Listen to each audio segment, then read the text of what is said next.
So we're live and live. And normally we would have a lovely Sammy voice coming on, but Sammy's dead. Sorry. Let's take a moment's silence for dead Sammy. We miss you, Sammy. But yes, this welcome to the Nerdy Up North podcast, and a podcast ran by Northern Nerds. Sammy always says it better. I am one of the co-hosts, and I've got three other co-hosts tonight. We've got Gaming Up North, Jake up north now. Jake can be whatever it's up north. He is up north. I am Jake. So yeah, yep. Accurate. We've got the Top Grumps have joined us. The beautiful, the effervescent, the weirdly green Chris. I thought you could talk to Lee there. No. We've got Daddy Discord, the guy that makes everything rock and gets all the ladies' juices flowing just by flicking his hair and talking so much about Dragon Ball Z. But yes, it is a bit of a chaotic episode. I'll apologise. This is what was going to be known now forever as the cursed episode, because we've had so many plans and so many things fall through for this episode. Originally, we had Joe, like the third grump, was supposed to be joining us, because this idea came about from the charity stream where we'd had a few few hours where we discussed Star Wars, and those hours could have went on and on. So we thought, we seem to enjoy this. We seem to like talking about the wars. So we'll do a regular segment on the episode, and it was all planned out. And Joe dropped out, and Sammy died. So yeah, but yeah, Sammy does have a really bad sore throat, so we hope she gets well soon. She's not dead. And in Joe's defense, he's handcuffed to a radiator somewhere. Yeah, Nicole went up, and we don't want to know what's happened up there. Yes, but yeah, but I blanked Paul by half the half the cast. Half the cast. So yes. Thankfully, the gruesome twosome helped out. Yes, bless. Chris, are you okay? You don't look well at the moment. And yeah, the vape out of the nostrils really helped the image. Time and everything. That wasn't vape, that's just the insides. Yes. But yeah, that's Dagobah. It's like, like the mists of Dagobah got you. I'm just gutted as well. Like I say, I had so many plans for this episode. I was like, I'm gonna have a really class intro, loads of graphics flying around, and about half an hour before this episode was going, like, every fucking thing stopped working. Nothing has worked. Like literally, the crawl wouldn't even crawl. The logo wasn't working. I was going to call it Nerd Wars. So yes, I'm very vexed and angry. You've got an annoyed Paul tonight. So yes. But yes, hi. That's the perfect time to talk about Star Wars. But yes. Hi chat. I can see we've got some friendly faces, some new faces as well. We've got Chris's new friend Phoebe. We've got Becca. We've got Sarah. We've got Beth. We've got the ghost of Sammy in the chat as well. So yes, and I saw Toons there as well. So yeah. So thank you for joining us, and we are here. It's kind of like a celebration, shall we say, because we did a celebration episode the other week for Christopher Reeve. Now we're going to celebrate our love of Star Wars and why we kind of fell in love with Star Wars, and what about Star Wars keeps us coming back for, like, say, on a day, like, because I don't think as nerds we go through a day in our life where we don't come across or even think about Star Wars in the smallest way, I would dare say it. But yes, but I do need, Sammy's ghost has told me to say the disclaimer first before we talk about Star Wars. Yeah. Otherwise, we'll get in trouble, because it's one of the most toxic fandoms in the entire world. But everything discussed in today's episode is our opinion and our opinions alone. If you'd like to discuss anything in today's episode, please come and join us in the Discord, the Facebook group, or the comment section, where we can have an open discussion. What we won't have is any scruffy looking nerf herders coming for us and telling us our opinions are wrong, because we can all agree to disagree in fandom. So let's keep it fun, keep it kind, and keep the toxic behavior out of nerdism. Well said. And that is the start of my galactic empire. I was waiting for Chris. I was waiting for Chris to add his little line in that he wanted to say. I won't. We'll get sued. We'll get sued. Are you that scared of Dan that you're not going to see it? Oh yeah, don't be a dick. Right, that's fine. But Dan yes. will come for you. That's all right. That's fine. She'll But shout us sorry for interrupting you, Paul. But I didn't want to let it get too far without because Sammy would be raging on the keyboard.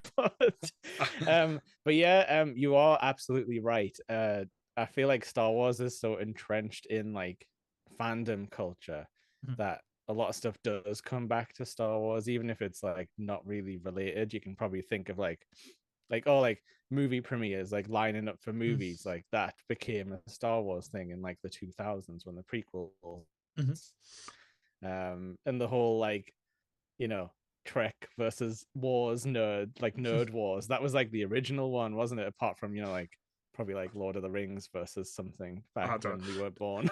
No, nobody likes the the walk. to it. Nobody walks the walk with movies though. Yeah, but it's again a lot of people's probably nerd like crush, or like say not nerd crush, wrong word, like love of like nerd culture or pop culture probably comes from Star Wars, because as Jake rightly said, they're probably first foray into sci-fi was either Star Wars or the Trek side of it as well, because Trek was a bit more accessible because it was on TV. There was the TV shows they've had many seasons and movies. What Star Wars was a little bit different. You either owned a VHS or you wait for it to be released on cinema. And it's quite interesting that we've got like a wide variety of age groups as well. Because like me, being an older statesman, I'm not saying that I saw the original one when it first came out, but I was certainly around for Empire and Jedi. So seeing like say firsthand like the kind of culture change, not just for movies, but if you talk about like say merchandise, toys, how like say marketing changed as well because of these movies. Like it literally changed the landscape on pretty much anything to do with pop culture from that point. It was like revolutionary by George Lucas. Like I know he gets a lot of shit, which some of it is quite deserved, but he was such a clever man. He saw the potential of what this was going to be and where it can come from, without kind of like and a lot of people did laugh at him for those aspects as well. It's like, okay, we'll do the rights to the movies, but okay, I want the rights to like the marketing and the toys, and they were like, hi, so no one's going to buy that shit. And the amount of money he probably has made off that is just crazy. But yeah, George Lucas is a very clever man with that aspect. So and if you hear like stories from him, and like because he's kind of like part of the friend group that includes like Spielberg and stuff, because they were like all sort of filmmakers who were getting their start around like that time. And this like he is actually quite a smart guy. Like, you know, everyone complains about like the politics and stuff in like episode 1, where it's like the trade blockade and stuff like that. Like he is genuinely interested in like real world like stuff like that, and he tries to put stuff in his movies that kind of like do link back to like history. Like he's making films about wars, and he's like taking real world examples, and like Spielberg loved to do that kind of thing as well. I think they did some like documentary work as well, like for the army. Is it and Star stuff. Wars that Spielberg traded like some of the rights for with Close Encounters or something, where they were both like, "Oh, this film's not going to work," and it's like, "No, my film's not going to work," and they're just like, "Well, let's just swap some rights and see who wins or something like that." Like try to help each other out. Like, well, if all mine right. flops, you can have some. Oh, I like that. Yeah. I've not heard that one. The one I did hear was Spielberg involved with this is when Lucas was shopping around the movie and getting people to watch the film. Like he got like some big directors out, like I think Francis Ford Coppola and stuff like that was involved. All of them said this was a pile of shit. This wouldn't work. And he showed it to Spielberg, and he was like, "This is going to be amazing. This is going to be the next big thing." So Spielberg was one of the ones that was a big, like kind of like a supporter for Star Wars when it first came out. So with me being the older statesman, so I'll go one of the youngsters first. So I know Young nerder over here. Because a few people in the chat are asking if Chris is okay. Chris, we don't know. Nobody's even asked how far does the green go down, Chris. How much did you paint? Oh, he's green all over. I'll show you later. Gonna pop up later. dear me. Oh God, we'll find out on Top Grumps on Tuesday. What was your first experience with the wars? Like, can you? I know it's probably like a long time ago in a galaxy far, far away. Oh, well, so my first proper experience of Star Wars was probably episode one, Mm-hmm. where my dad took us to the pictures to see it. I had seen the original trilogy before, but that was my first proper, like, when was that released? Like 2090 odd? It was 99, like 99. right on Yeah, the so I cusp. would have been 9 then. Mhm. So I think that would have been my first, like, proper introduction, starting to go to films to see it. Mhm. Seen the original trilogy before. Mhm. I loved it, Yeah. but it was just like, I think it was more catered to me, episode one, because I was of that age. Right. I love Jar Jar Binks. So you're trying to get friends with Sammy now? Is that what it is? You're trying to get Sammy, friends? No. we are contractually obligated to say Jar Jar is good and we like him. Otherwise, Sammy will kill us. No, she said at least one person say good, one nice thing, so we start so the trashing rest them of us out. are free. Yes. Yeah, you can say what you want. Yeah, fuck Jar Jar. It's fine. I'll carry that No cross. comment. Well, after, like I say, I made Jar Jar Lee in my little story earlier. So Sammy Lee tonight, we have got the dirty nerf earlier is. What was your little experience with Star Wars? What was your first memory of being with the wars? Honestly, I couldn't tell you, because I was that young. Mhm. My granddad loved sci-fi stuff, and he would put Star Trek on and Star Wars, and I just kind of got like indoctrinated into it, which I think is probably how kids actually get into it nowadays. The parents just sit them down, and like, "You're watching this. It's the greatest thing ever," and then up until the new ones came out, I think I would sit at least like once a month and watch the original trilogy. Probably because they were just always on like ITV at like on a Sunday afternoon or something like that, or Saturday afternoon. Bank holiday watching type thing. Always seem to be on the telly. So I could probably just do the original trilogy word for word, like most of it. It's Even not that many names, I could act in it. it's not going to be that type of podcast. Yeah, we're not going to get What laid like what happens when recreate. Yeah, what happens when it pans over the cantina? What do you do at that point? Oh dear, here we go. Well, He's good. bless. Lee and his impressions, bless him. What about you, Jake? What was your first experience with the wars? I was gonna say something similar to Lee, because I think like in my life it's kind of always existed, if that makes sense. Like I don't remember much of a time before it, but I do have like a memory of seeing I think Empire Strikes Back on like Sunday afternoon television, like around my grandparents. I think like my parents must have been there as well. Yeah. And I can remember like seeing the Vader father twist and being like, what? Like What? really? like yeah, it's cool because it might always exist. Like, there's probably like posters and tapes in shops and stuff like that, but I still hadn't been spoiled, even though it was like, from the 70s and 80s. But yeah, I did not like episode one. I'm in that kind of weird time bracket where I had the videotapes growing up. I had like one of the box set that was like white and black and sort of had Vader's face on the side. Like, Oh, so you had this, the silver box set. Yeah, it must have been out in the 90s at some point. Yeah. Because it was like new for Christmas. But yeah, like I love the tapes. So like I've technically seen sort of what passes as the original version before they added all the 90s special effects in. When Han shot first, basically. Yeah, I think so. But I think the only way to get the proper one in like 4:3 or like the original widescreen or something is like Laserdisc, which is kind of nuts. I don't know if you can get a download of like that anymore. They did re-release them on DVD quite a number of years ago, where it was called the original cut. Where I they think the didn't have problem with those was they were in 4:3, so it had some stuff cut off or like squished in. Yeah. And I think the only way to get like the real widescreen one is like original run laser discs or something ridiculous like that. But I think they've been lost, right? Like, because otherwise, why Ugh. wouldn't Disney release them on 4K? It's there's so many different rumors or like lies and Yeah. stuff like that when it comes to like what released and as stuff. I don't think Yeah. we'll ever get like the true release. But again, with everything they do, they're probably just biding the time or waiting because there's money. There's money in Star Wars and anything they kind of release, they'll bring it like say like something out and say, okay, I get this extra like special extra 10 seconds of like I think they used it with Jabba the Hutt. They put Yeah. that scene back in as well.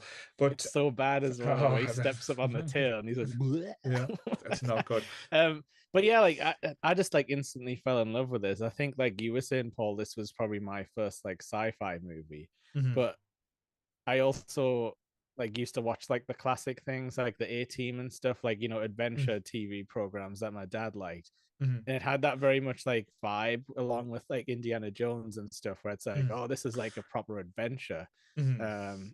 Like crazy stuff's happening. There's like weird like characters and weird animals everywhere, Mhm. and like we're swinging on ropes and we're chopping people with like lightsabers, which I now realize is like a samurai sword because they were also doing samurai shit. But Definitely. yeah, it was kind of like everything that I was set like destined to love just combined into one package. No, and again, like going back now, like say that the changes that they've made, it's a big difference to like as I said, the original trilogy, which again is what I fell in love with as a kid, and I see as like Yeah. as its purest form. Same as Lee, I probably watched episode one for what was what's now called episode four, A New Hope. It was just called Star Wars back then. There was none in this New Yeah. Hope shite. Um, Oh, when did they drop that actually? Like, when did that oh, become a title? I can't remember now, but it was always Star Wars. But I don't know if I Yeah. think it was about a year after the original or something like that. When they realized, oh, we can make another one, so we need to like start titling them. start putting titles in.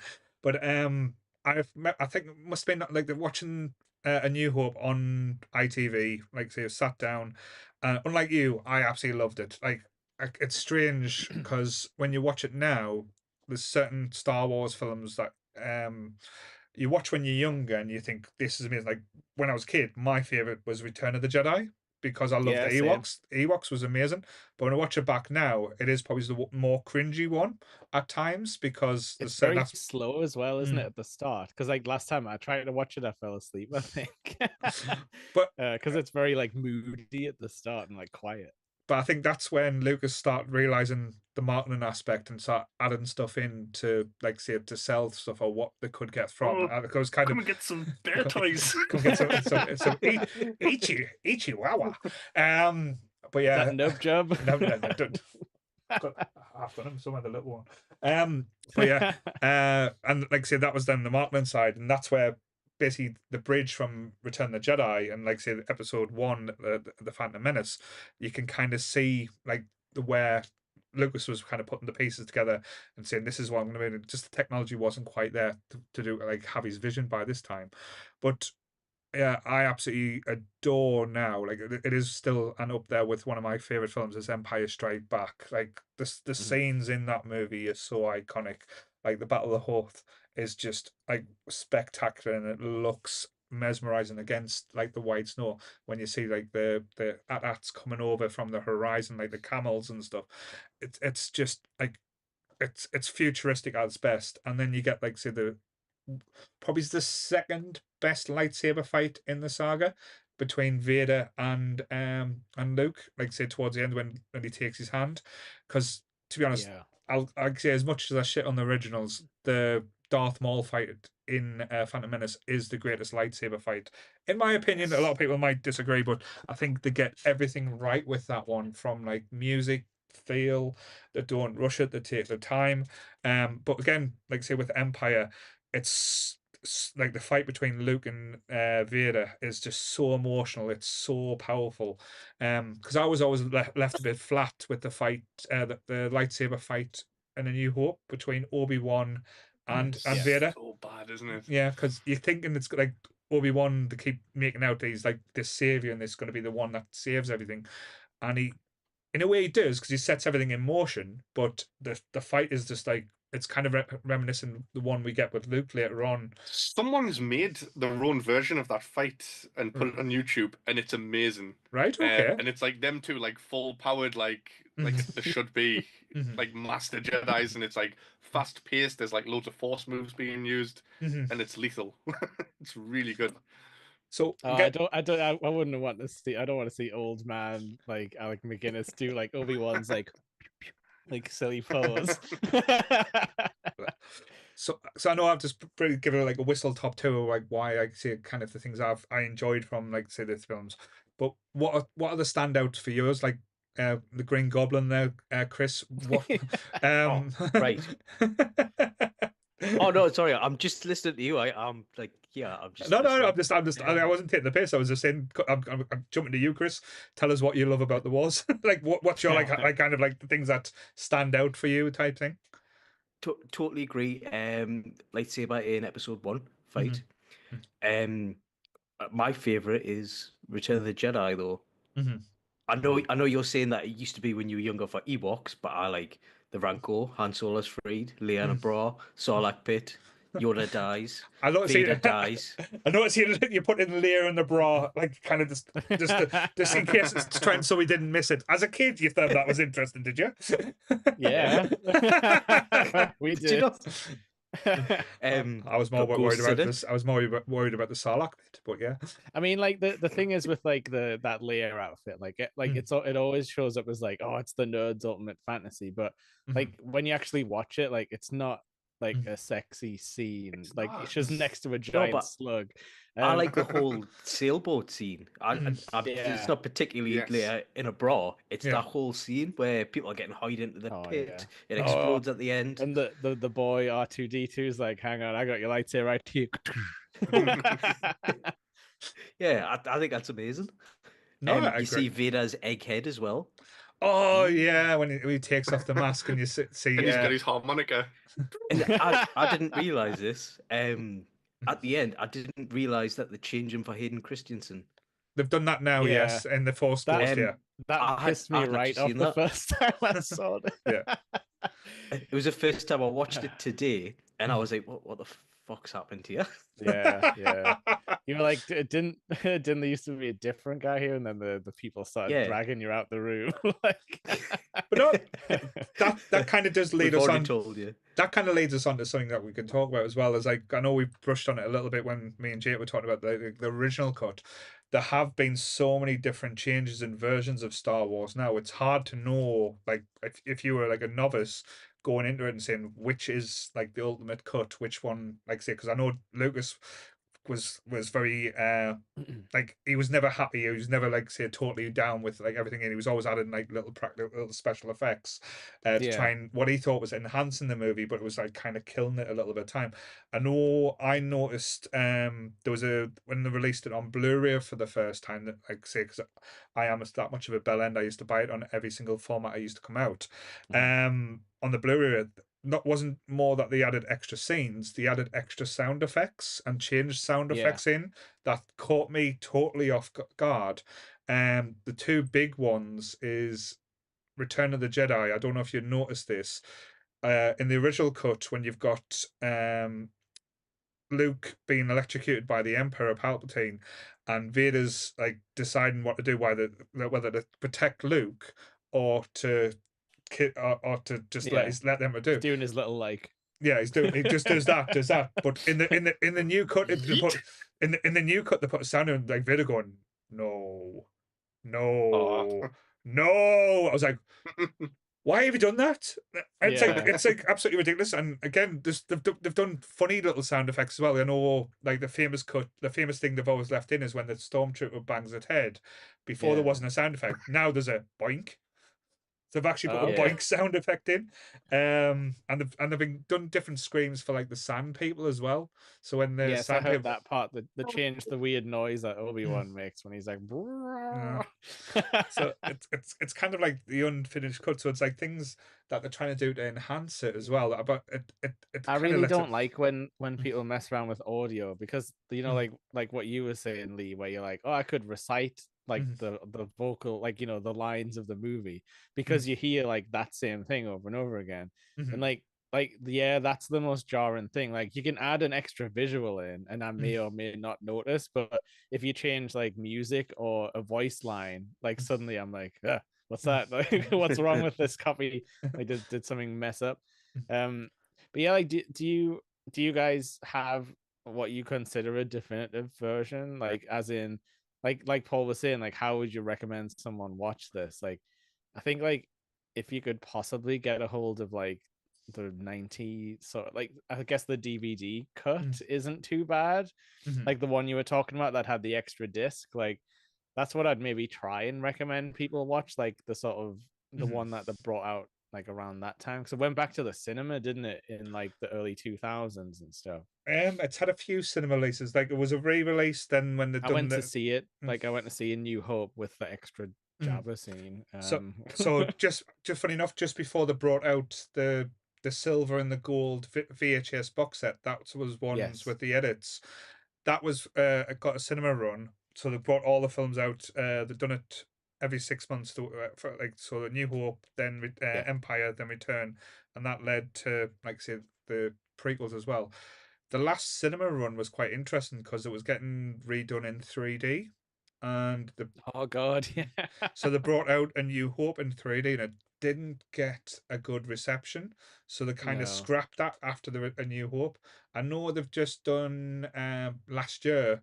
You know, well, my last year, or the year before, when the pandemic hit, when they were trying to get people back in the cinemas, they've done another re-release to try and get people back in the cinema to see like Star Wars or films that you haven't seen before. So that was a good thing. But with these movies as well, they are amazing on the big screen. Like don't get us wrong. There's some films that you can watch in the house and you can enjoy. You can enjoy these, but these have taken a whole different level when you're in the cinema, experiencing it on the big screen as well. I don't think there should be a definitive edition for everyone, to be fair. So what's the film? What's the Tarantino film with the briefcase? Pulp Fiction. Pulp Fiction. Yeah. And everyone's like, "Oh, what's in the briefcase?" Tarantino says, I'm going off Star Wars here. Like people ask him what's in the briefcase, and he's like, whatever the viewer wants to be in the briefcase, because then everyone has their own story. And since I've heard him say that, I see loads of films differently where people are like, oh no, this isn't right. Like, especially with Star Wars, everyone has their own version that is their definitive version. Yeah. And I think changing things is brilliant because it keeps people talking about it. If someone's like, oh, that Star Wars film, like, oh, when Vader's doing this, and it's like, oh, that wasn't in the original, you know, and it causes good conversation and like nerdy talk, and it's perfect. Yeah, you're right. Because even if like when Paul was like saying the no thing, I was like, oh, I hate that. But in my mind, it was like I hate it, and then I went back to like thinking about what I prefer, and like it leads you back to like, oh well, I still love this thing, even if they have changed it. It's like what Yoda do you prefer? Like in Empire Strikes Back, do you prefer the CGI version that they've done in the newer ones, or do you prefer the little puppet thing? The puppet was class. Oh, he's but not CGI in Empire, is he? I thought that was just in Phantom Menace where they changed him. I don't know. I think they've like changed some things, haven't they, in the newer ones? I think they've added a few scenes where he jumps on Luke's back and stuff like that. But again, that was a jarring for me to see Master Yoda. Like I think it was it episode 2 when we see Master Yoda like hobble along, then suddenly go into fight mode and start doing somersaults, backflips. Benefit fraud. Going full Grandpa Joe on us as well, saying faking what he's doing. But again, it's when you like, because if you try and be too clever with this type of thing and start saying, they can't do that. I think we're talking about like a movie set in space where there's like wars and a magical force. It's like you can dispense a little bit of belief and just like turn your brain off and say this doesn't have to make total sense. It can just be fun. Yeah, it's not hard sci-fi. It's actually closer to like fantasy, like really, like when you think about it. Because like there's loads of stupid things, like you know how like other sci-fi shows like The Expanse and stuff, and like Trek, like they've got like the science like nailed down, you know, like technical manuals and all that stuff. Whereas Star Wars is just like a bunch of weird stuff just like crammed together. It's like, oh yeah, they don't have television, they don't have like paper, like they don't like the universe doesn't make sense. It's like, you know, like they have to farm moisture from the desert to survive, and it's just like loads of, it's interesting though, like Lee was saying, it gets you like your imagination like running like wild. But like if you try and, which is what they're doing now, if you try and intercollect all the lore in the movies into like a cohesive thing, like it fights you every step of the way, because everyone's like, but he said he beat it in 12 parsecs, and then this ship's faster than the Millennium Falcon, so that means the Millennium Falcon's too slow. Like it just like it starts getting muddy, like with nerd fights. But then, Everything Star Wars is mental. Like, it's difficult to realize why people actually like it this much. And I think it's because it's just so fun. Yeah. There's nobody in these films that people can really be like, oh, I really relate to that space wizard, or that smuggler, or the giant walking carpet. Like... I was gonna say, I've got a fun connection with Chewie. I understand how he speaks. I know how he feels on a daily basis with them moans and cries of having to deal with a Han Solo, and like I say, I'm constantly like beating up my ship that I'm trying to keep fixed. But they're just fun and interesting. But that's the thing. It is pure fun. It is pure joy just to like say watch and experience as well. Though that's the thing. And I think now, because a lot of people are moaning that we're getting so much Star Wars and so many different integrations of it. I don't think that's a bad thing, because it's like literally Star Wars for anyone. So you can literally pick up and go, oh, I want to watch Alderaan. Oh, I want to watch Skeleton Crew. Oh, I want to watch The Mandalorian. Oh, I want to go back and watch the original three. Oh, I'll watch like The Force Awakens and stuff like that. Literally, there is Star Wars for everyone, and I think that's just, like I said, when you get like the level of content, like some again might not fall on like say like be for me, and again that's not a bad thing. You don't have to watch everything to kind of keep up or keep with the continuity. Like say there's certain things that like think, oh, that's a little nod for you. If you don't get it, it's not going to spoil your experience, and I think that's always been a good thing. The only thing, as you said, with like say the concept, I love the idea of the fantasy. It's when they try and be too clever and like change it a little bit and try and bring it into the real world, when they start trying to explain things like the Force with midi-chlorians, and like I was like, no, it's a mythical Force, it's not genetics, please fuck off with that shit. I don't need to like care about that. Like give me ancient prophecies of chosen ones who's come to like neck on with his sister and make things right. Yeah, why didn't the Force give him the ick about like his sister?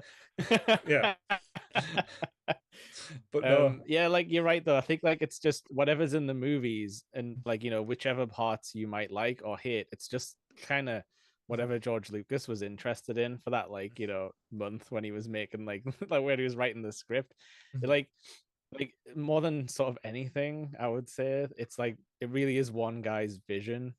Like there's like he definitely has like writers and stuff, like people that help him, but for a long time he was like, you know, the law keeper. Like you would have to ask George if you wanted to do something or put something weird in your script. It would be like ran past him. He stepped back from that now, only just though, like he was still doing it on like the Disney cartoons and stuff like that. But yeah, so like that's kind of, that might be why it's a bit inconsistent, because that he's just like, I want to make this now. I want to make a pirate story. I want to, you know, like I want to do like this ship is now even better than any ship you've ever seen before. Like, where did it get built? I don't care. It just shows up. Like it's like that kind of thing.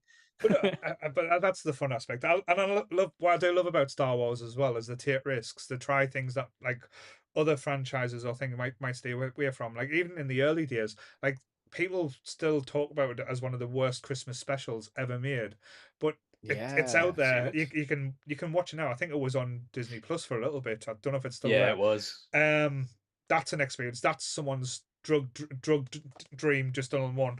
But I've never watched it, but I've seen like clips, and I think Carrie Fisher might have been on downers for most of it. I think all the cast you'd have to be though, because like Lee says, it's crazy. Like you walk onto that set and there's like 3 Wookiees, including like Lumpy, Chewbacca's son, and you're probably just standing there on the soundstage being like, but give us more lore on like things like Boba Fett. Like it like that's where Boba Fett start becoming like a big character because of the Christmas Yeah, special. he got a little cartoon. Oh, Yeah. is that what it is? I like that people are giving Yeah. lore to some other people, but there's ones where we don't need lore. Mm-hmm. Like there's way too much backstory for things. Right? Who the fuck's this guy? This Prince Charles without his face on, That's right? Bosk. That's I don't know who he is. He was he's a bounty hunter. wasn't he in Empire Strikes Back, just standing up on the balcony, and Yes. now someone's wrote a whole like 50 million page backstory for him, and it's like, I don't care. He was just a background character. He's class. He's called Bosk. He's a Trandoshan, a race of lizard people who are good hunters. I've just noticed Don't something you as well. badmouth Bosk. As Lee just came on to show off his new found collectible Star Wars figures that he found in the attic. Is that what he's doing Yeah, now? do it. They Show and were tell. just Bex put them in here like the other week when I got them off my gran, and I completely forgot about it until earlier on the day. I was like, oh, I've got these. You had a proper like Principal Skinner moment, didn't you? Like, they're all here. To be fair, I'm still planning on how to get them from Lee's house to mine. No, that's the thing. What's that? That's Ahsoka. Oh, you won that, didn't you? Oh, Yeah. That was one of the prizes. Yes. Take it out of its box. yeah. What It's, is? it's Yeah. disappointed looking Rosario Dawson, everyone's favorite. No, but I think I think everyone kind of does have like some Star Wars or merchandise kicking about as well. I think I even I don't had know where it is. I was looking. I don't know if I do. Oh, I've still got all my Tazos as well, man. the You Tazos. must have some of collected the them. Tazos. Yeah, I've got some of them. The There you metal go. I ones? do have. Yep. I don't No. have any metal ones. Oh, Whoa! You can't just brandish that at us. Yes. Pull a lightsaber out. I've Can you imagine if Chris had a little green one there? Is that It's so realistic, the special effects. Oh, how to whip it out on stream. So yeah, so that'll be one. You can tell Sammy's not on here to like try and collar us. Oh no, and we're keep us out. there. Right. Got the Oh, little Pez. you've got your little Pez dispenser. Beep boop. Yeah. Beep boop.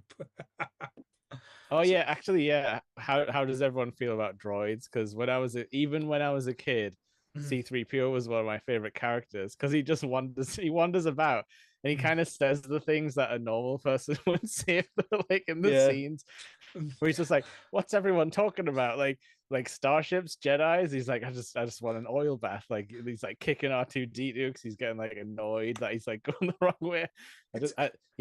I found him relatable because I was like, yeah, this crotchety old robot just wants to go home and rest. Wasn't there a midget in R2D2 just swearing like all the time? Wasn't that his lines? Was just I swear think words? Kenny Barker, I think. They did. I had a driver, didn't it? Yeah, Kenny Must Barker have was been in there. scary in there though. But I don't know. I don't know how Anthony Daniels survived in that outfit as well, though. That's the thing. That would have been horrible to navigate. He hated it. Apparently, everyone used to bully him and leave him on set in the outfit and just wander. Not let you out for dinner. Aye, kind of. But yeah, what's everyone's favorite droid then? Because there's too many to pick from, but everyone loves at least one. There's always some fun ones. But what I loved about the movies as well, the droids, droids.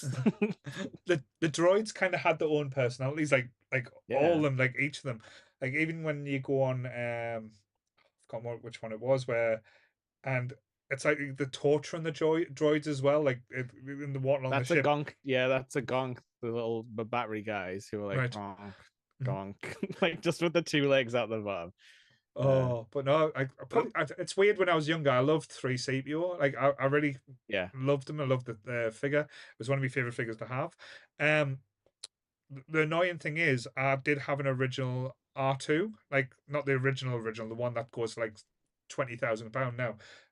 I had one where I think if you get the one with the green pop up, it's worth a couple of grand. I had the blue one, and I used to go take it in the bath, so I've completely ruined that now. So it was worthless. But yeah, probably my favorite was 3CPO. Apparently, like surprisingly, even though when you watch him now in the prequels, he is so irritating. Even in the new ones, he's like, oh, why are you being a dick now? But like, as you said in the original three, he was the only one that spoke sense, and you were like, just listen to him. He's telling you what the fuck's going on, what you should be doing. He's like never tell me the odds. It's like, Yeah. but he's right. What about you, Lee? Who's your favorite droid creep? I mean, I think I loved R2 because just he was so cool, even though like you didn't know what he was saying, but 3PO would always be like, R2, that's you can't say that, and like you knew he was saying something bad. Mhm. And I had, do you know the other droid, the little white and orange one, where the R4, bayonet I think. from the Mhm. I can't what are the little people called? Jawas. The Jawas, Jawas, yes. The Jawas are selling it, and like I'd always be like seeing that him trying to come forward, and he'd be like, "Fuck off! You're not a main character. Get away! We want R2." So I would never play with this little orange and white droids that I had to poor figure out. R4. Do you know in the expanded universe books they reveal that R4 is force sensitive, that droid, and he blew up his own head so that the universe would get the right droid in Luke's hands. So- That's some deep lore for you. So did we hear there that Lee only plays with main characters? Is that what Lee's saying as a Yeah. kid? He's like fuck the side That's characters. why he hates Bosk. Yeah. It was all about the main characters, but then like as a kid it was like, oh my god, Luke Skywalker's the best, and now that I'm old it's like, god, Luke Skywalker's such a loser. I have to love admit, him. I still love him. I have to admit, like the new I want to go and pick up some power converters. the new Still Don't get know a what life. those are. with the new trilogy we got like the Force Awakens and stuff. I did love BB-8. Like say I've got a little BB-8 here. Oh yes. It's Oh, like yeah. it's actually a Oh, remote control Don't as make well. us bring up the Neil deGrasse Tyson tweet. Because watch, his head comes off its magnet, and Whoa. so it actually it links up to your phone, and it actually rolls about your house, so you can actually move it around. They tried real hard with the marketing on BB-8. It worked, I think. There was even that thing where he like does a thumbs up with a little lighter, doesn't he? Yeah, Like a little blowtorch. That was so cheesy. Yes. They tried. But Chris, what were you saying? I was just. Can you not remember the Neil deGrasse Tyson tweet about BB-8? Where he was like, it's physically impossible for did he- BB-8 to go on sand. It'll be skidding all over. Be doing this, and everyone just said, "Shut the fuck up." It's like Neil deGrasse was like- Tyson. You're the reason that we can't class Pluto as a planet. We hate you. It's fine. Oh, I love Neil deGrasse Tyson. Oh, he literally I said, thought you were "That's gonna the say I last love tweet." Pluto there. That's the Nah, last Pluto tweet he be- made about a film like being scientifically inaccurate because of all the hate he got. And No one cares about Pluto. I don't care if those people are up there trying to mine the place like in Rick and Morty. The ice mines. All right. just ask a question then. Like say, if we're talking about droids, can we class Darth Vader as a droid? Because technically he's mostly He robot, would be isn't he? more cyborg, wouldn't he? It's not. I mean, is he's- a cyborg droid. Like, would you class RoboCop as a droid? Cyborg. I suppose he's 'cause- all. Yeah, I mean he's less emotional than a droid because he's trying real hard to be like, I've crushed all of my emotions and I hate my son. But yeah, like I think he's probably on a lesser rung than a droid because like C-3PO had feelings. He Yeah. was like I think he was sympathetic to I things. was gonna say three CPU had more feelings than Vader at times as well. So Yeah. What did you guys watch that Obi-Wan series? Because that's Yeah. probably like the biggest dip back into like the OG trilogy lore we've had for like a long time. I know a lot of people like- give it hate online, but I actually really enjoyed it. I thought like it added to it because people hated Little Leia. That was the one thing that people didn't like about it. Oh. But Yeah. it didn't irritate me as much as people. Like I enjoyed the aspect and seeing like say Vader being Vader, because what people don't realize when we watch back the original trilogy, you see very little of Darth Vader and what he's capable of.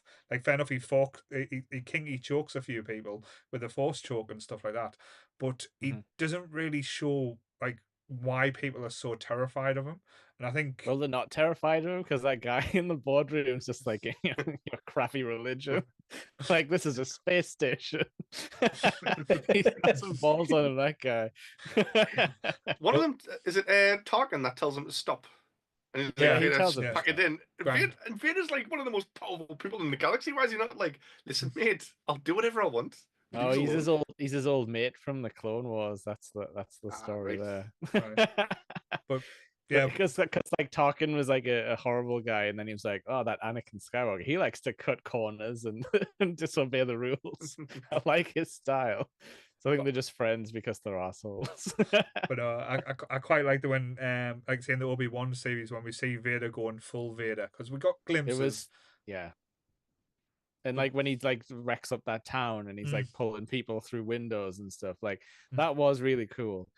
I think it was just weird for them to do like the like a proper Obi-Wan Vader fight. I know like some fans will want to see it, but I think it was like it was just a bit weird because I don't know if we needed to see that. I don't think it added anything for me. But yeah, this like the parts where he was like a horror movie character, like were awesome.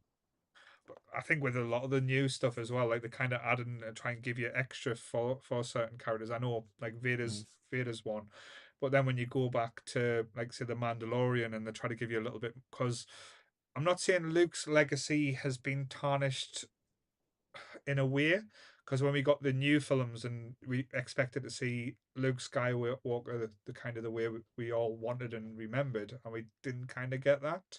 But don't lump me up in with that because I loved like Luke acting exactly like Yoda acted because like that's who taught him. right, Like he didn't really have any Jedi teachings. He doesn't know much about Jedi stuff because he only got taught ghosts about it for a no, bit. that's why I'm being careful with my words because I don't want to Yeah. say like it's shitting it, but it wasn't quite what I was hoping for when we kind of got to see Luke and we wanted to see Luke versus Yeah. like say Can we at least all agree that worst Luke is the one who's like, now Grogu, you can either have a lightsaber or Yeah. some Fuck Mandalorian that guy. armor, yeah. or I'm gonna have to kick you out. And it's like, what are you even talking about? It kind of neglected like it made the whole Luke return not saying any special, but it kind of like took the gloss off it a little bit because that Yeah, it ending was for cool the when he like when he killed all the droids at like the end of the first season. Like that was a cool moment. That was Yeah. like proper hype, and especially how they did it, where it didn't reveal who it was, but you knew because he had one black glove, and you're like, it's gotta be, but you didn't really know because I like know. I think because you were yeah. late, because the lead up to that was done so well. Because there was rumors Yeah. online that we were going to get a Jedi. I think they announced we were getting a Jedi at the end of that season, Yeah. and that was the whole does. And they kept on saying it was going to be this person, there was going to be that person. There was even talk about going to be the Jedi from the game. What was the game called?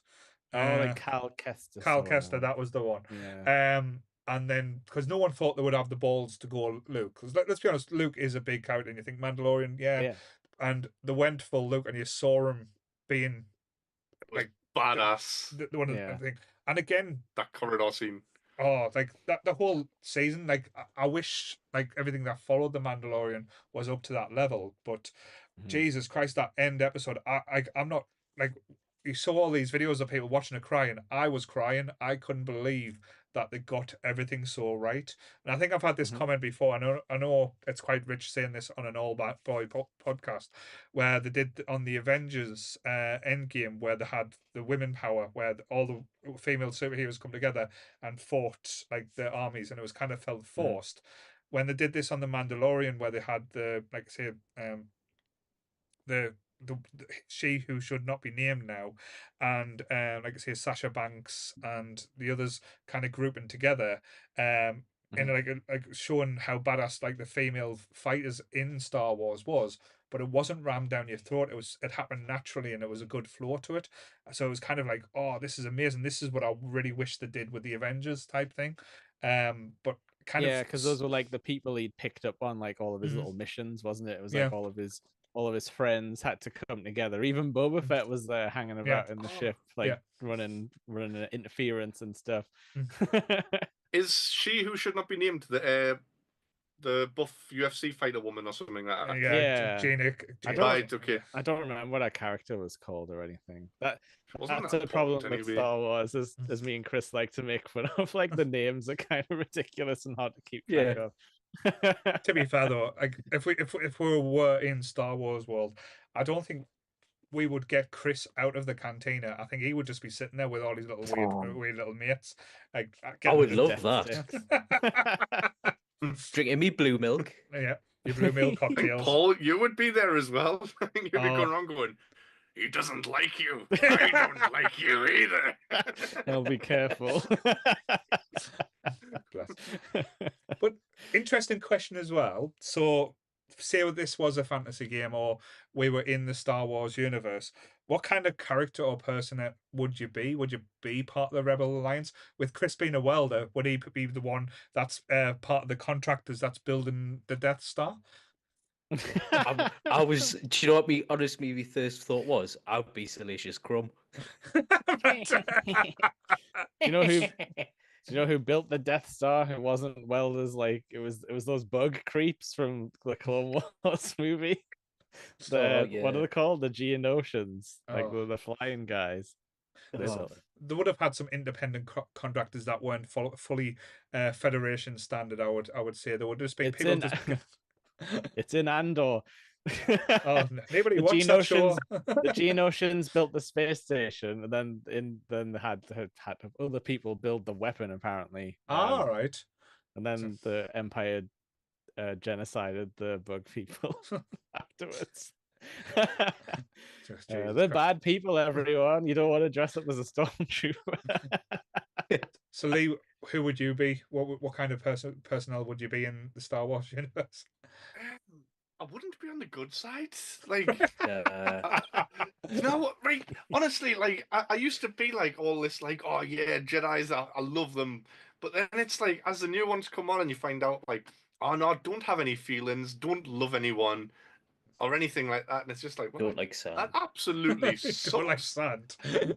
Like, if you were if you had all the Force powers, you'd be going around like stealing everything and doing whatever you want. Like you probably just don't remember the scene because it wasn't added in of like Anakin talking to Padme going, "This is the dong you're looking for."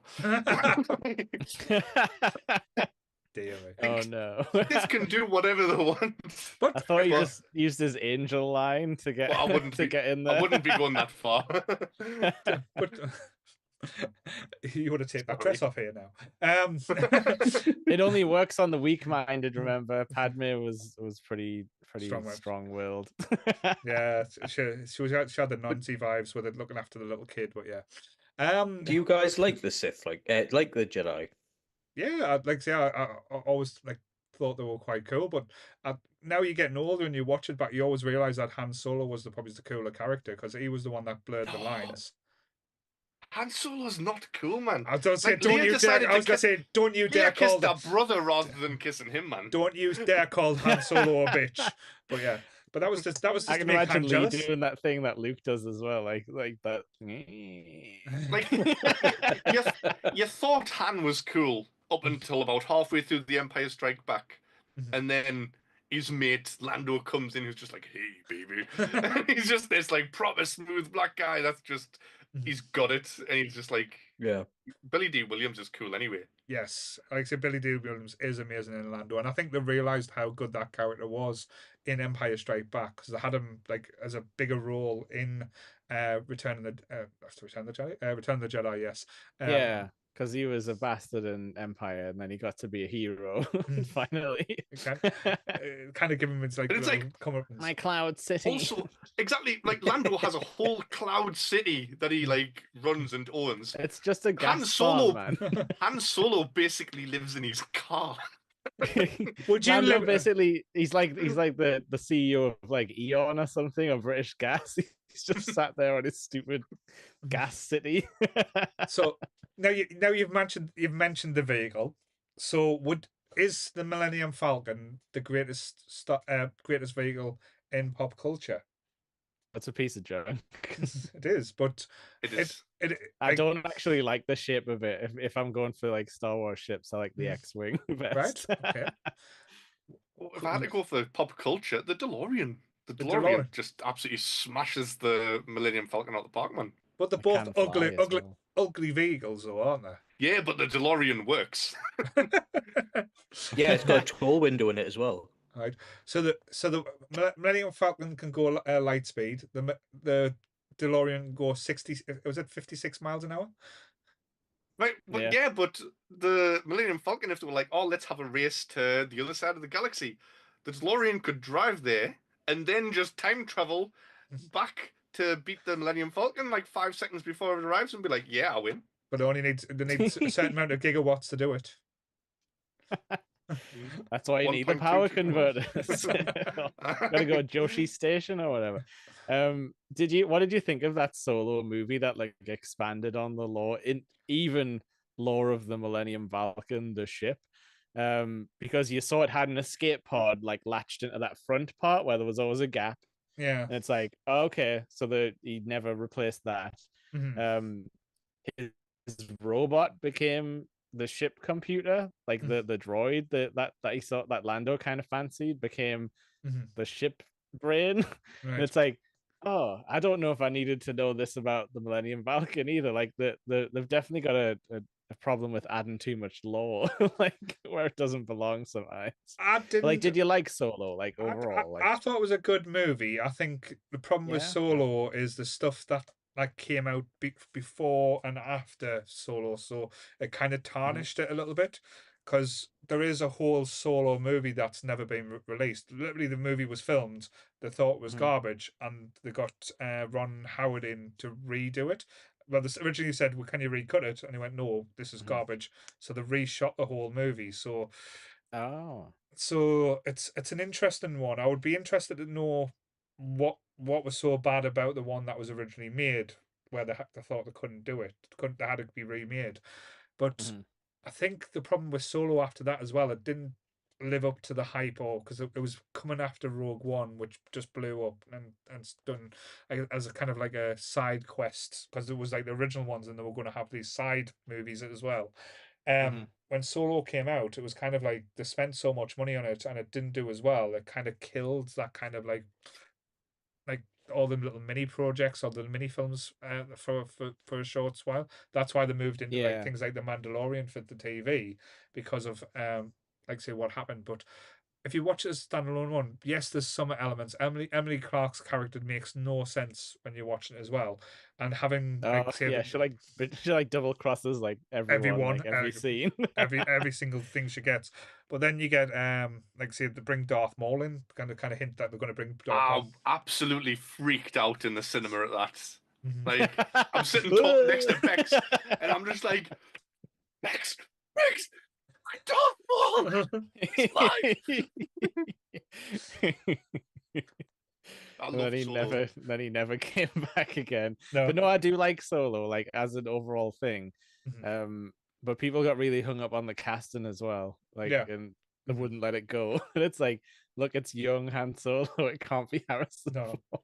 I think I'm sorry. it's one of those things that when you've got like such an iconic character, it's Yeah. like for years they rumored that they were going to recast or like say have a younger person play Indiana Jones, and the shitstorm. Yeah. It's like you do realize Harrison Ford is in his 80s. He can't keep playing, even though they keep trying to make him. Like I think he sued one of the Star Wars films for breaking his leg on set because the door came down and broke his Yeah, leg he got on crushed by the Millennium Falcon. so even the ship was against him. Then no wonder he hates the Yeah. films. I don't understand. Like Harrison Ford's 82 now. Yeah. I'm sure it's Yeah. 82, and they've just cast him in that new Captain America. Yeah. But the guy that died, what's he called? I know what you mean, but it was the Was it guy's playing William? But William. he was only Matthau. 75. Yeah. And he's playing like Thunderbolt Ross, who's like a main Hulk character, and it's like you've cast an older person. I don't want to say this, but I have to. Like Harrison Ford's not going to be around for much longer. It's going to be sad when he goes. You take that back. But they're going to have to recast him again. I don't know why they didn't just hire someone in the 50s or something.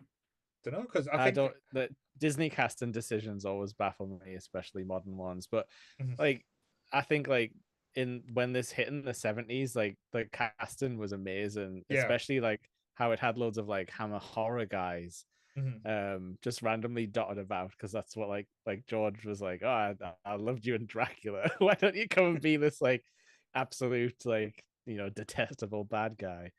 There's- And there's- obviously like Carrie Fisher's like yeah. incredible, like all the way Oh, through. I know about an alternate casting. For, well, someone that actually auditioned for Han Solo. I feel Yeah. like I am being Sammy here. With me alternate castings. Yeah. Sylvester Stallone Right. auditioned for Han I, Solo. I did read that, yeah. Oh, And I've seen him talking about it, saying like he went in, he's standing in front of them, and he's like, "You're the Millennium Falcon, you're," and it's like, "I'm not right for this part, am I? Oh, I'll just leave." Like, He's not good at he just saying walked out space himself. stuff. At a Newcastle Comic Con a few years ago, they had Carl Weathers. This is before he did The Mandalorian, and Yes. he was talking about movies and stuff that he missed out on, or that he wishes he got involved in. He says he wasn't ever cast or like I say had a chance to be it, but he was filming something around about the same time as where Star Wars was getting filmed. And he kept on Mhm. peeking an eye and having a look, and he was going, "This is some weird shit." And he was like, and again, like I think another film he wanted to get in on was Jaws, but he didn't get cast that. But he was saying he was just like watching it going, "This is not going to work. This is just so bizarre. It was so out there." And he always said he wishes he tried to push himself into the Star Wars universe now, which we found out he Yeah. did later on because he was cast in the Mandalorian. But he was just like the amount of money people made from Star Wars, like even like now if you think about like the big partners, like cons up and down the world, not just in the UK but America, have these characters that played like um officer on the left to Darth Vader that stand in the background he's they're getting them in convents, so you can make a Oh career yeah. off like Lauren's gonna be there. I'm yeah. there. just being like being an extra in Star Wars. You can have a career for the rest of your life doing nerdy shit, which just blows my mind. But And it still has that like reverence, doesn't it? Like, you Mhm. know, if you see somebody from like anyone who was like a part of like the original Star Wars, you're just like, Mhm. okay, well that's nerd royalty. And like wasn't like Mark Hamill kind of an unknown as well? yeah, Like, he come out of nowhere. I know the studio didn't want him, but like I say, they got him in, and like I say that after the Star Wars, the New Hope, they loved him. He Mhm. nearly didn't come back for the Empire Strike Back because he had a car accident. yes, Because that's why that's why his face kind of changes. yeah, so that's why they had to write in that he was attacked by the I've forgotten the beast now. Was it Wampa? Wampa. The Wampa. You've got one, haven't you? Or yeah. did you not buy it? No, it's Yeah. down there. I've got the Wampa there. Yeah. I've actually got a Rancor there as well, like an original Yeah. Rancor. Like, Really? yeah. I've had a super glue his arm back on because when I bought him, his arm was this the elastic because Yes. what they used in the toys that long to get the motion, they had just an elastic band, and with it being like father time, elastic doesn't always age well, so it basically come away. So rather than just be like have arms like not sticking together, I super glued it on so one of his arms doesn't move now. But it's still cool. Yeah. It's still an amazing action figure. But yeah, that was one of the things I wanted to ask you as well, because there is some amazing creatures, not just like say in the original trilogy, but going back through like say the new ones, the prequels, even the shows. What's your kind of like favorite beasties or like animals in these movies as well? Oh yeah, and like the cool thing about, you know, like the Mandalorian, it kind of brought some of those like creeps back, didn't it? Mm. Because apparently those like horrible spiders were like old drawings from like concept art and things. But oh, I don't know, like creatures. You know, I don't want to like, I don't like him, as in like I don't think he's cool. But as a kid, I always thought the scene in the trash compactor was really creepy. Where there's that like, Oh, yeah, yeah, yeah. Is that It's weird? scary? Yeah. Yeah, that weird squid thing. And you see its eye just be like, and then it's like, and then suddenly everyone's being like, wow. And then they think they're like dead and stuff. But I don't know what that creature is. It probably has lore or something about why it's in the trash compactor. It But eats the trash. But yeah. yeah. What about you, Lee? Um, it's going to sound cliche, but Ewoks. Right. Like, but I think I was the right age for. Mhm. Like, Lucas definitely put them in like as a marketing tool for like, hey kids, look at these cute little fuzzy bears. Like, And I was right about that age when it came out for it to be like, oh my god, like I love these things. Mm.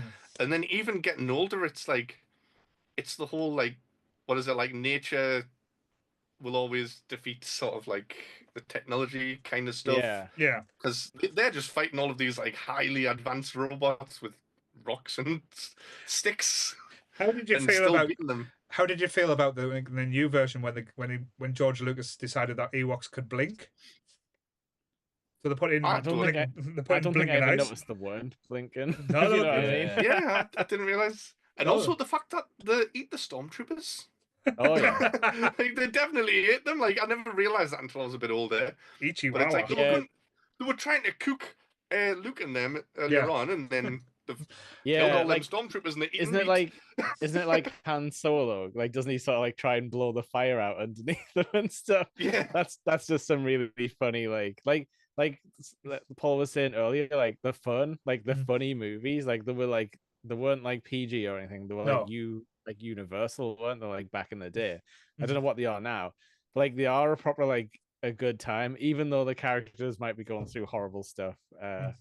It's fun for us to watch. I'm trying to think of more monsters now, but I'm totally blanking. No, like the Rancor was always my favorite from Return of the Jedi. I think Yes. Jedi had some amazing monsters like Ooh, the the Sarlacc, Sarlacc pit. like The- I don't want to go anywhere near it, Yeah. but hearing about it as a kid, you're like, what the hell? It's gonna digest. He's in there now.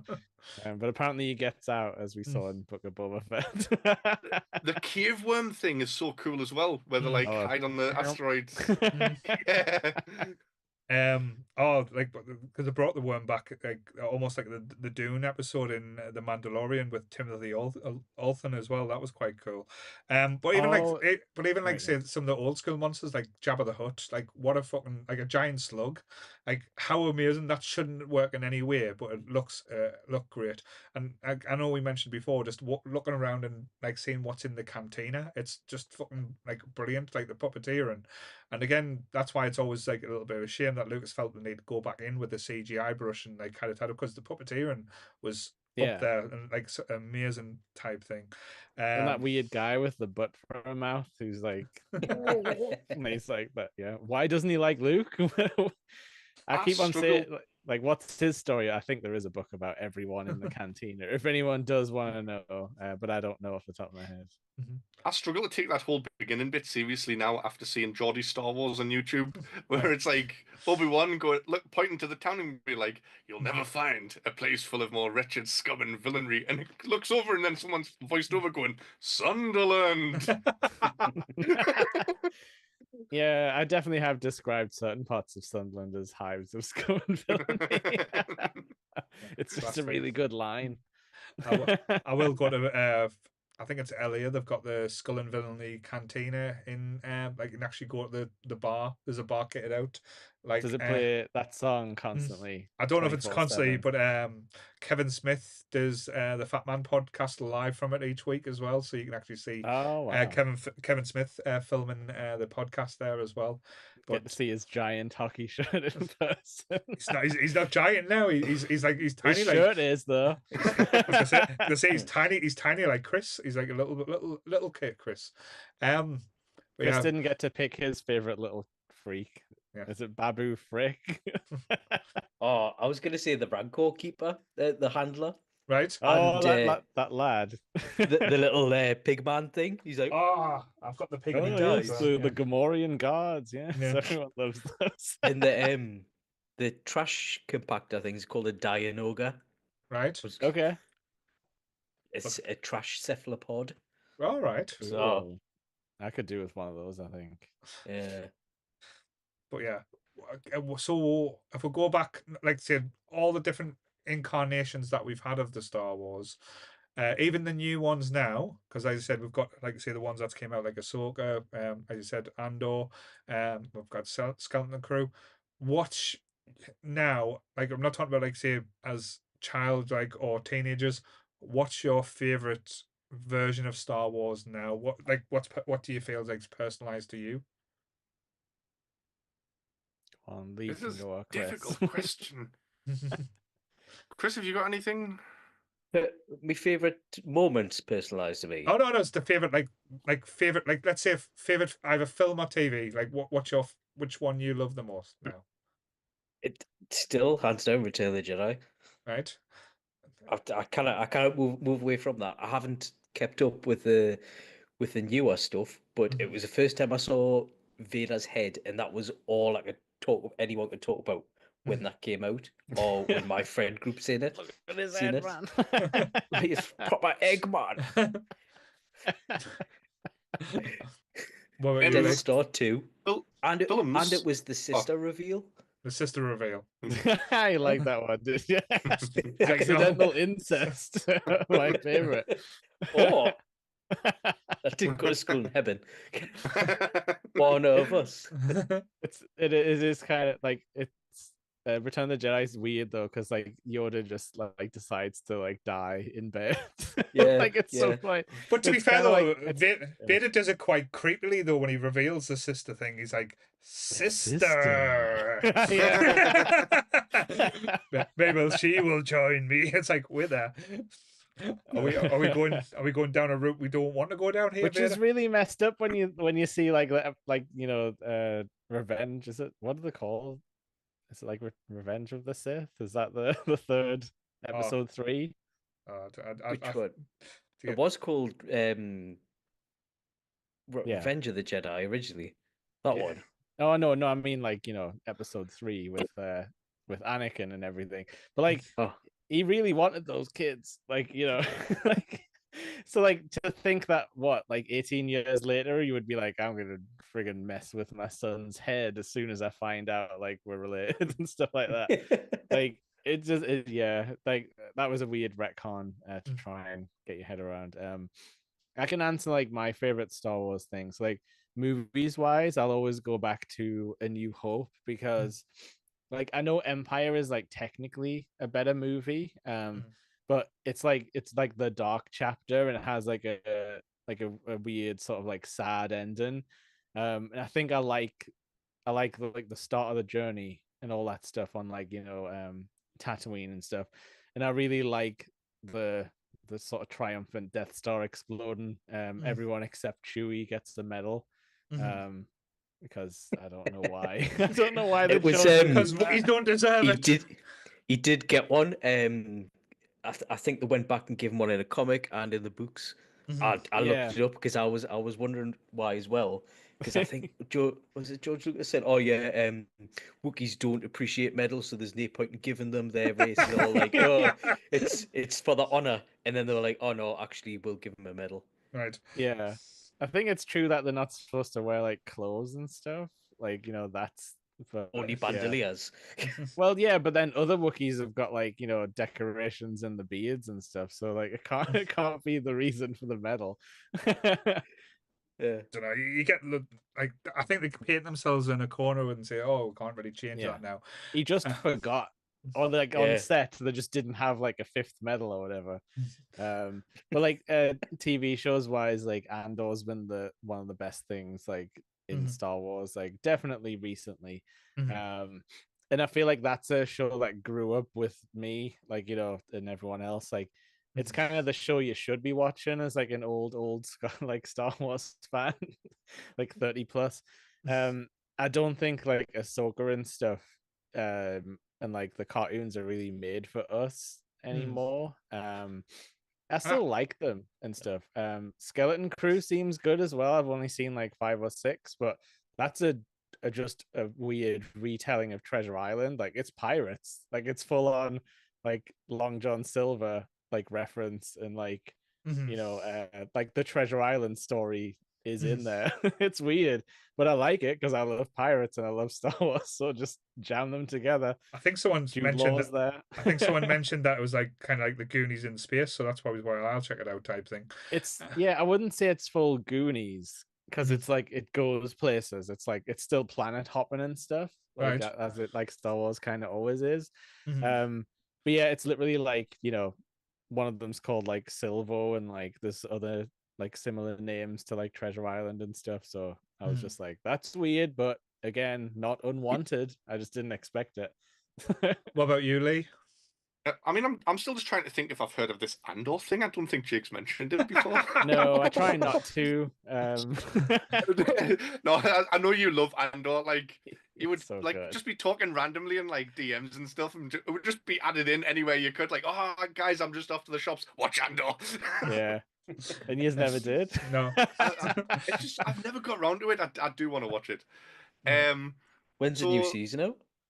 I think that is April or something like Yeah, that. it's not far. I don't think That's when my Star Wars fandom finishes.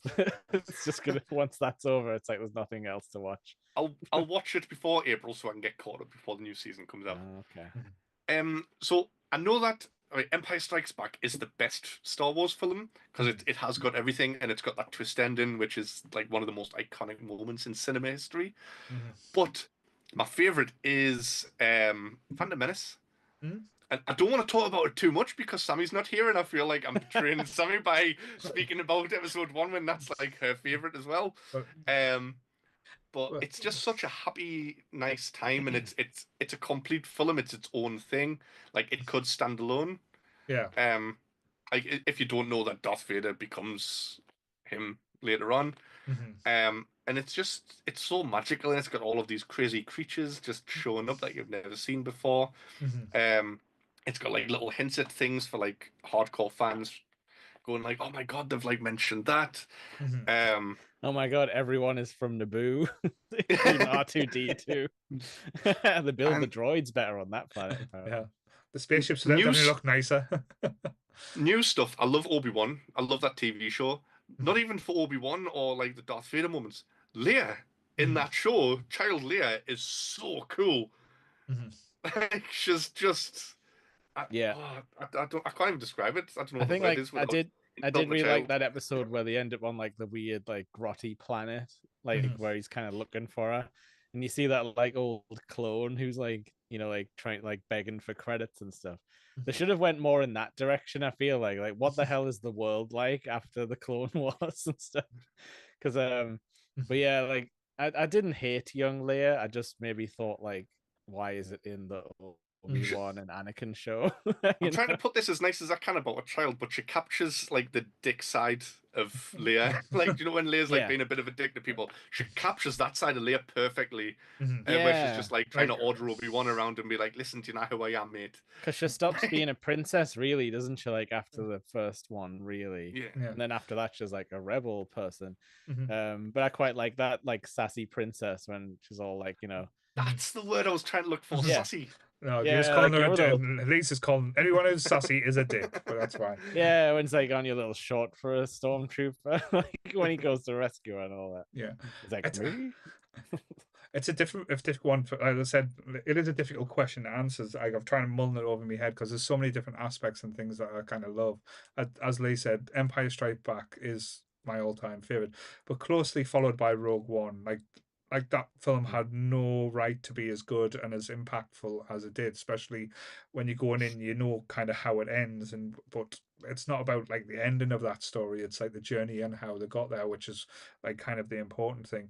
I loved The Mandalorian at times. I think it captures certain aspects of Star Wars that I think even like the new like say with Rhea came through, had amazing like the starting film, like The Force Awakens, is up there with one of the, like the top level Star Wars films. It's kind of like they didn't know or they should have planned out more what they kind of wanted or how they were going to go and tell the stories that they wanted to, rather than it felt like bits were kind of stuck in for no other reason.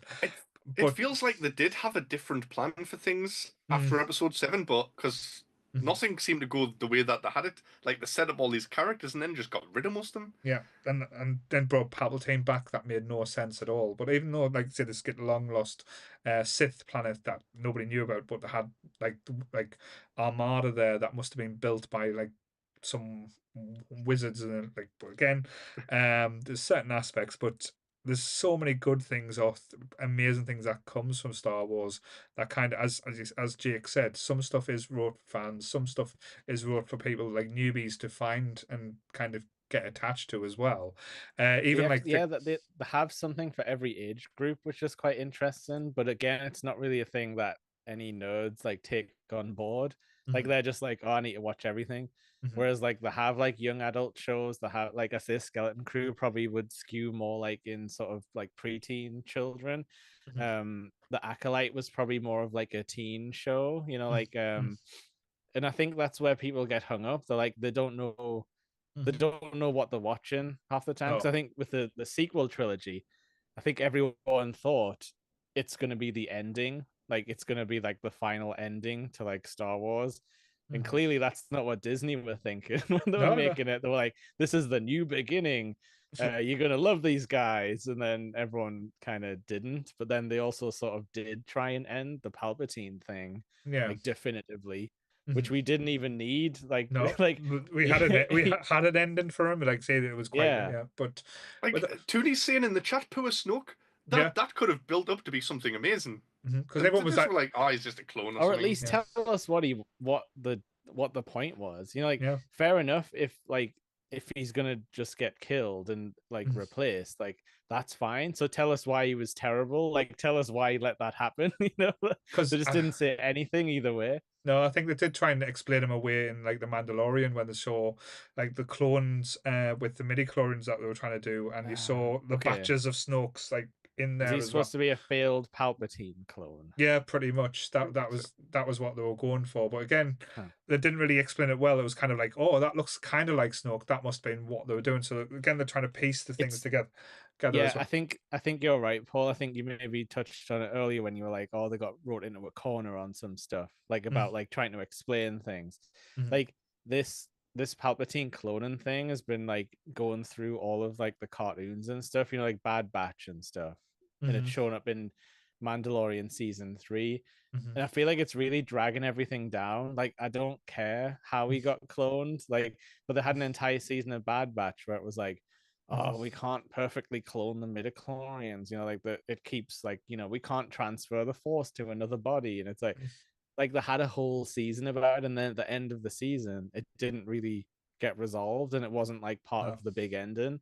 And I just don't know why they're so hung up on this, like trying to explain it. It's clones. I think the problem is with like a lot of different fandoms, and like Star Wars does a thing. It's got that many offshoots. Like if you think about it, you've got the comics, you've got the books and stuff. Some they say are as part of the law, some aren't. Some is just, as I said, part of the thing. They try and fit too much in, and again, it depends on who's running the show or who's running the ideas. But again, before I think we'll leave that little bit of a conversation for another day, because that could go down a rabbit hole that could delve into quite an interesting conversation. But yeah, I'm just thankful that, like say, like I'm probably of the age where I get to experience like a lot of the stuff.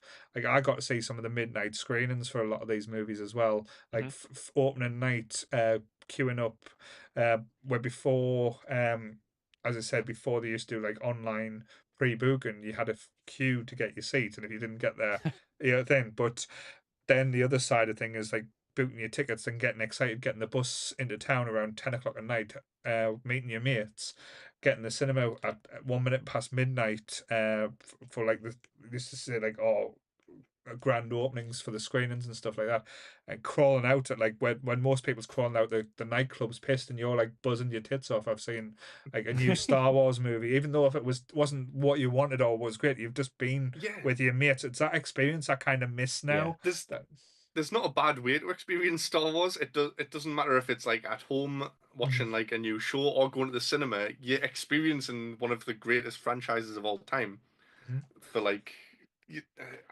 It doesn't matter what they do; they can stick Bill Burr in playing himself. He was one of the best. He was one of the best parts of the season as well. Weirdly, but that was a nice point. I like that point there, Lee. So I think that's a nice way to leave this episode there. Just the point that Lee's made, that everyone can experience Star Wars any which way. There's like it's with any type of sci-fi. There's no bad Star Wars. It's just Star Wars for different people, I guess, and experience it your own way. And there's no right way or wrong way. So anything you want to add there, Green Chris? No, I think Lee said it all. There's no bad way of experiencing Star Wars, is there? Have you not got a cloak you can put on, like over your head, so you can like be all sinister and stuff? Can. That That's Ah. better. That's It looked more like Star Wars now. This whole episode, I've just been like, Mike Wazowski. We think Yoda. Lisa, oh, that's bad. But yeah, anyone got anything else they want to add to that? No, just excited to see what new Star Wars pops up in 2025, because it really is the series where you have literally no idea what's gonna, like, what kind of show might pop up on Disney Plus. Like Marvel has their like thing locked in, whereas Star Wars seems to like cancel shows whenever it feels like. So Yeah, to see what's I don't gonna know. work. It's Yeah, exciting what's gonna times. happen? What's exciting, but yeah. So going forward as well, like I know we've got a few plans.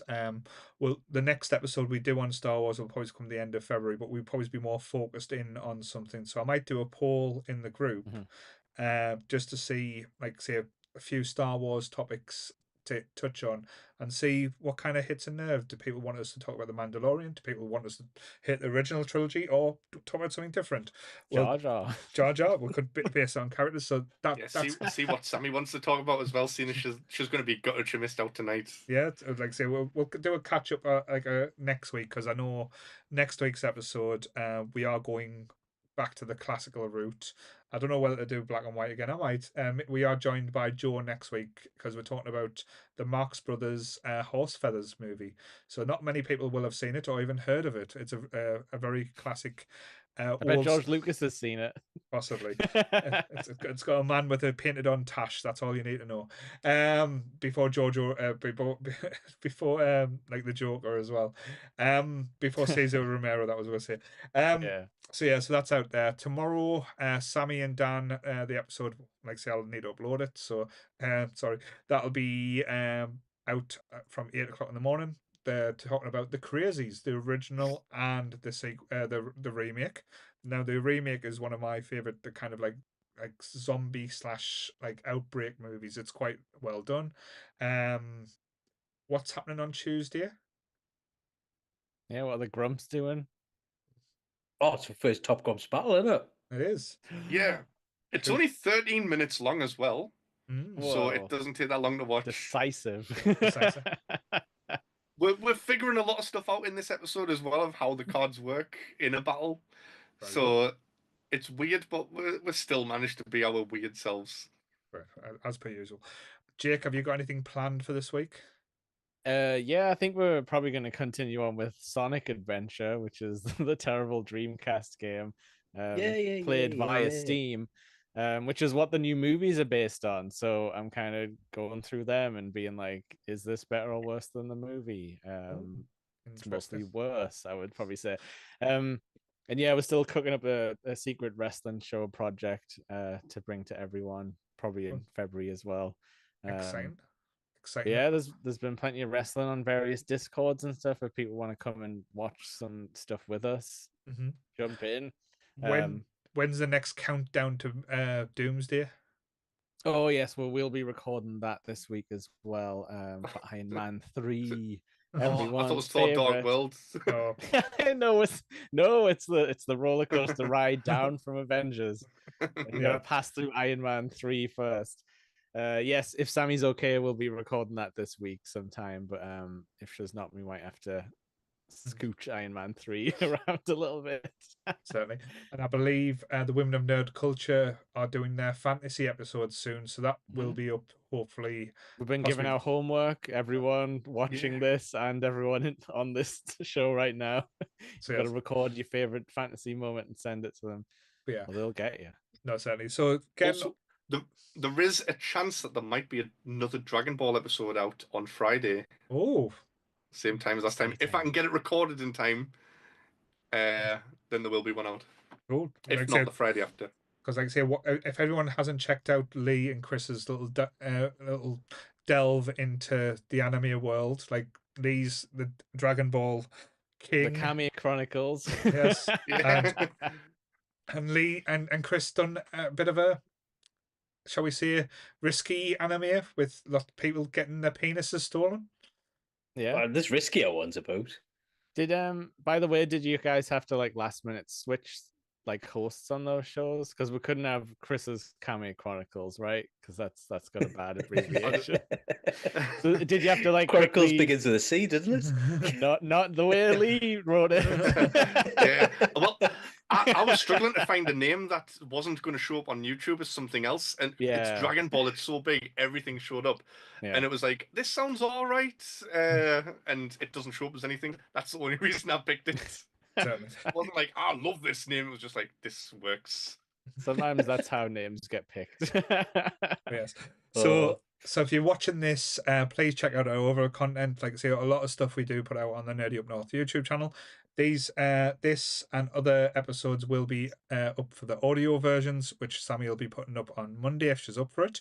So yeah, as I said, we've got a lot of content, a lot of fun, a lot of nerds, and check out the Twitch channel as well. You normally see Chris, Lee, and Jake having fun there. I did join Chris and Lee the other week and nearly threw up on stream trying to kill them pesky ghosts. Wasn't that just last night? I threw up off stream.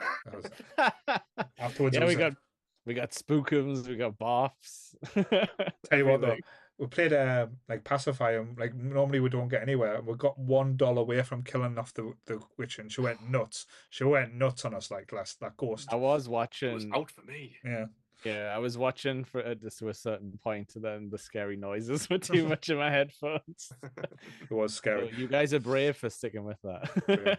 So yes, so again, thank you for everyone. Thank you everyone in the chat. Like I say, you've stuck around. Like I say, it seems like you've enjoyed it, and thanks for all the information you've been giving us as well. And thanks for everyone who's wrote on the website. Sorry, Paul. Oh yes, the website's been awesome. And thanks to anyone who's joined in on that. Yeah, it's still going to be updating, still going to be work. So again, if you've got anything you want to write, anything that you feel like you want to share with us on the website, as I said, we're not expecting people to give us professional or anything like to a level, just to have fun, just to tell us something that you love, just real to shit. Yep. just basically give us a bit of your personality and we'll publish it, and so you can be proud and be a bit of a nerd there. But yeah, give us your manifestos. Like it. Oh well. That'll be interesting. Thanks for that, Chris. So yes. So on that note, same bat time, same bat channel. Stay early, everyone. Bye. Bye.